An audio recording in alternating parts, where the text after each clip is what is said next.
Hi, this is Daniel Olurin, founder and writer of Stories of Faith and Grace. Welcome to our podcast. Thank you for joining me today. I hope that this space inspires and encourages you, deepens your faith in God, and reminds you that God is always present in your story. Enjoy the episode.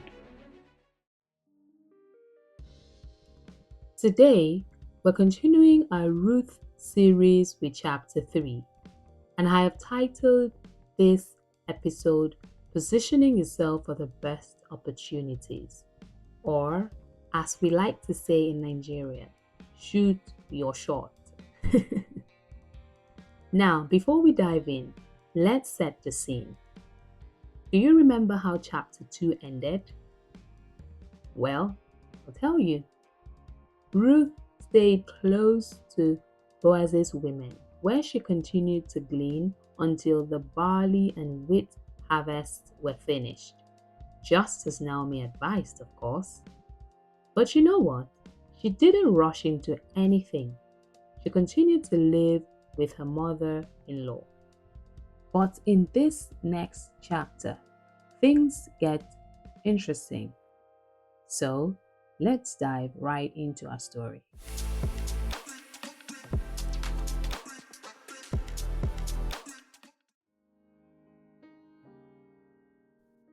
Naomi is getting a bit worried.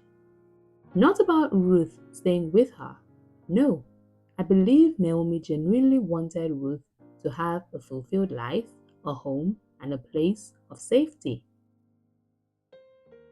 I mean, after everything Ruth had been through, losing her husband, leaving her homeland, you'd agree she deserved that, right? So one day, Naomi says, "My daughter, I must find a home for you where you will be well provided for." And just like that, Naomi launches Operation Get Ruth a Home. Now, this is where Naomi's wisdom really shines. It's almost like she knows Boaz's entire itinerary. Naomi tells Ruth that Boaz, her boss, and a relative of Naomi, would winnow barley on the threshing floor that night. Winnowing was a process where they tossed the barley into the air, letting the wind blow away the husk. It was hard work, but also a time of celebration, especially after a long famine. There would be eating, drinking, and probably some dancing too. You know, I'll be there if there was dancing. Then Naomi gives Ruth very specific instructions. Wash, put on perfume, and get dressed in your best clothes. Wait, what? This is starting to feel like the Bible's version of Cinderella.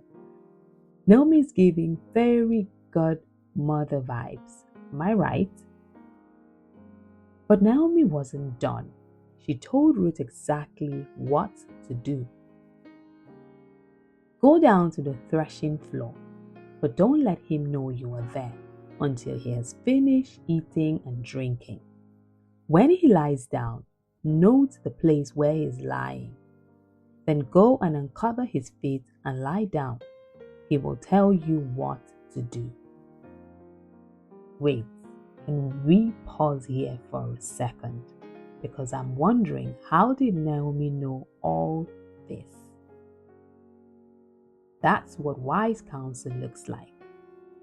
Proverbs 19 verse 20 says, "Listen to advice and accept discipline, and at the end, you will be counted among the wise." Naomi wasn't just giving random advice, but guiding Ruth toward something bigger. And Ruth, being the smart woman she was, trusted Naomi completely. "I will do whatever you say," Ruth answered. So, after Boaz had eaten and was in good spirits, he went to lie down at the far end of the grain pile. Ruth approached quietly, uncovered his feet, and lay down. In the middle of the night, something must have startled Boaz because he turned, and behold, a woman was lying at his feet. Can you imagine his shock? And then he asked, "Who are you?" And Ruth replied, "I am your servant, Ruth," she said. "Spread the corner of your garment over me, since you are a guardian redeemer of our family." Now, this wasn't just about warmth. Asking Boaz to spread his garment over her was symbolic of saying, "Protect me, redeem me." Subtle, yet bold. Ruth positioned herself for safety and provision, and she chose someone who had the capacity to provide both. Are you taking notes? Her boldness and integrity touched Boaz. So he said, "The Lord bless you, my daughter. This kindness is greater than that which you showed earlier. You had not run after the younger men, whether rich or poor. And now, my daughter, don't be afraid. I will do for you all you ask. All the people of my town know that you are a woman of noble character." Boaz called Ruth a woman of noble character. That really stood out for me, you know. It made me wonder, what about us?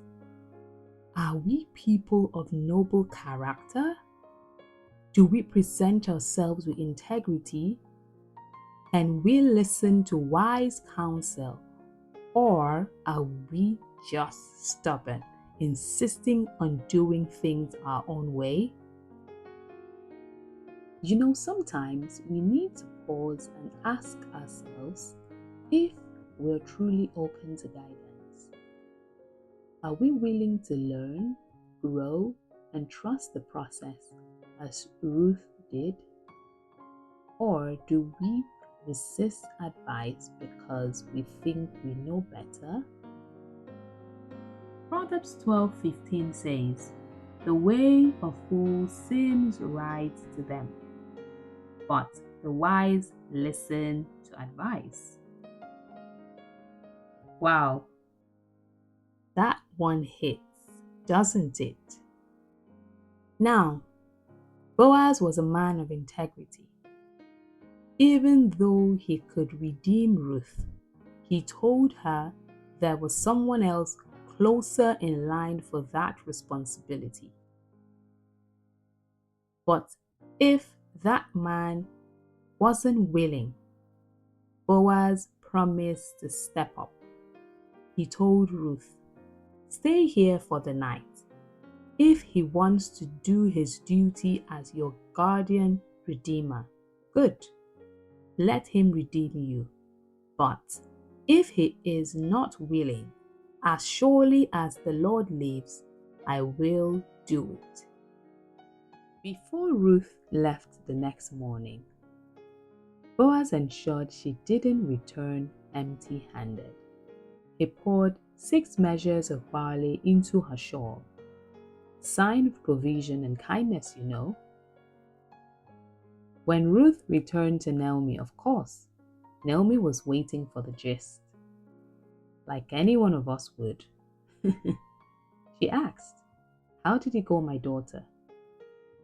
After hearing everything, Naomi smiled and said, "Wait, my daughter, until you find out what happens. For the man will not rest until the matter is settled today." That's the kind of confidence you have when you trust that God is working things out behind the scenes. Naomi knew it was a done deal. She had positioned Ruth in the right place, said the right things, and taken the right steps to ensure her redemption. Naomi understood that they had done their part. Now it was time to wait and see what God would do. So I ask again, what about us? Are we positioning ourselves for the opportunities we're praying for? Are we listening to wise counsel? Who is speaking wisdom into our lives? The Holy Spirit is our ultimate guide, but God also places wise people around us to help us along the journey.